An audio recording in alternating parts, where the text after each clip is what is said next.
FIA Gujranwala zone کی جانب سے انسانی سمگلرز کے خلاف بڑا کریک ڈاؤن کیا گیا۔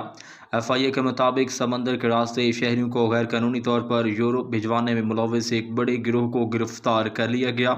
انسداد انسانی سمگلنگ سرکل گجرات اور گجرانوالہ کی مشترکہ کارروائیوں میں 5 ملزمان گرفتار کیے گئے۔ گرفتار ملزمان میں جاوید اقبال، محمد اشفاق، محمد حارث، مظہر حسین اور محمد حسنین شامل ہیں۔ FIA کا کہنا ہے کہ یہ تمام ملزمان منڈی بہاؤالدین، سیالکوٹ، گجرات اور گجرانوالہ کے مختلف علاقوں سے پکڑے گئے۔ تحقیقات کے مطابق ملزمان شہریوں کو بیرون ملک ملازمت کا جھانسا دے کر 1,56,00,000 روپے بٹور چکے تھے۔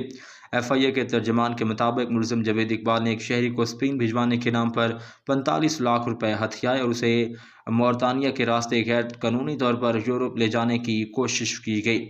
ترجمان FIA کا کہنا ہے کہ انسانی اسمگلنگ میں ملوث افراد کے خلاف کریک ڈاؤن مزید سخت کیا جا رہا ہے۔